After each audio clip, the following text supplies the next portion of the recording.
अशोक गहलोत को आप सुन रहे थे। अशोक गहलोत ने बहुत सारी बातें कही हैं, लेकिन आपको बता दें कि इन सब के बीच में राजस्थान में भी कांग्रेस पार्टी ने इस बार 2019 के मुकाबले बेहतर किया है और कई सीटें यहां पर निकालने में कांग्रेस सफल रही है। लेकिन कुल मिलाकर आप देख सकते हैं, चाहे कांग्रेस पार्टी हो, चाहे राहुल गांधी के प्रेस कॉन्फ्रेंस हो, मल्लिकार्जुन खड़गे की बात हो, अशोक गहलोत हो, या फिर आप अभी असदुद्दीन ओवैसी को सुन रहे थे, सभी की तरफ से ये कहा जा रहा है कि इस बार दरअसल जो मेहनत की गई थी उसका परिणाम है, और जो इंडिया अलायंस ने समझाने की कोशिश की थी, जनता ने उसको समझा। लेकिन नंबर जो है वो भारतीय जनता पार्टी और एनडीए के साथ इस वक्त अभी भी हैं 292 प्लस। और ऐसे में वाकई में किसकी सरकार बनेगी, इसको लेकर अभी सस्पेंस बिल्कुल नहीं है, क्योंकि मेजॉरिटी के आधार पर एनडीए फिलहाल सरकार बनाने की स्थिति में बिल्कुल साफ तौर पर दिखाई दे रही है। लेकिन इंडिया अलायंस की तरफ से भी कोशिश की जा रही है। सबकी निगाहें इस वक्त टिकी हुई हैं नीतीश कुमार पर, सबकी निगाहें टिकी हुई हैं चंद्रबाबू नायडू पर, और इन सब के अलावा शरद पवार दरअसल अब चाणक्य की भूमिका में इस वक्त अपने आप को उनकी भूमिका तय की जा रही है इंडिया अलायंस की तरफ से, और कहा जा रहा है कि वही नीतीश कुमार हो चाहे चंद्रबाबू नायडू हो, दोनों से बातचीत करेंगे और उनको समझाएंगे, उनको अपनी तरफ लाने की कोशिश करेंगे। लेकिन ये कितना संभव हो पाएगा ये अभी आने वाले वक्त में आज या कल में पता चलेगा। राहुल गांधी ने भी इस बात को लेकर संकेत दिया है कि कल इस बात को लेकर जब मीटिंग होगी तो बातचीत होगी। असदुद्दीन ओवैसी ने यह कह दिया है कि प्रधानमंत्री मोदी को रोकने के लिए अगर वो इंडिया अलायंस का भी सहयोग उनको करना पड़े तो वो कर सकते हैं, लेकिन अभी ये दूर की कौड़ी है, क्योंकि कम से कम 30 से 32-35 सीटों का फासला है और ये अभी साफ तौर पर दिखाई नहीं दे रहा। सचिन।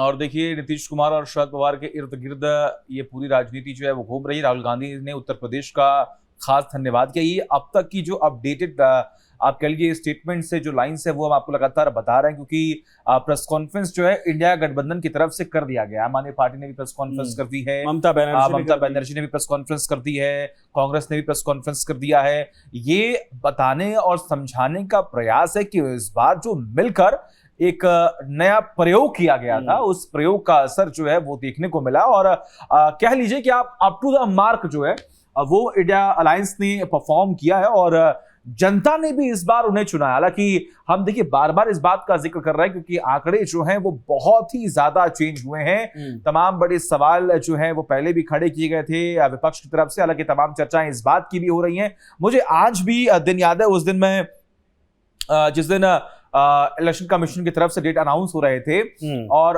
उस अनाउंसमेंट के दिन उस हॉल में मैं बैठा हुआ था जब चीफ इलेक्शन जो कमिश्नर हैं उन्होंने राजीव कुमार उन्होंने इस बात का जिक्र किया था। उन्होंने शायरी जो है वो कही थी और उस शायरी के जरिए उन्होंने बताने का प्रयास किया था कि ईवीएम पर सवाल जो है वो ना खड़े किए जाएं। हालांकि हमने देखा किस तरीके से हर बार, चाहे वो विधानसभा के चुनाव हो या फिर लोकसभा चुनाव हो, ईवीएम पर सवाल जो है वो जरूर खड़े होते। लेकिन कुछ दिनों पहले मेरे ख्याल से जयराम रमेश ने भी एक प्रॉपर स्टेटमेंट जारी किया था। उन्होंने कहा कि देखिए, हमने ईवीएम को लेकर कभी भी सवाल नहीं खड़े किया, हमने ये सवाल खड़े किए कि काउंटिंग को लेकर कभी दिक्कत हो सकती है या फिर जो बूथ है वहां पर जो बीजेपी है वो कहीं ना कहीं कोई गड़बड़ी कर दे, ऐसा उन्होंने स्टेटमेंट दिया था। हालांकि देखिए, इन सब से अगर आप देखिए तो जो परफॉर्मेंस है या फिर जो आंकड़े हैं वो ये बता रहे हैं कि जनता ने किसको चुना है। हालांकि मैंडेट तो एनडीए के पास है, ये सरकार तो एनडीए ही बनाएगी। और इस बीच एक और आपको खबर दे कि 8 बजे पीएम नरेंद्र मोदी का संबोधन जो है वो होना है बीजेपी हेडक्वार्टर दिल्ली में, तो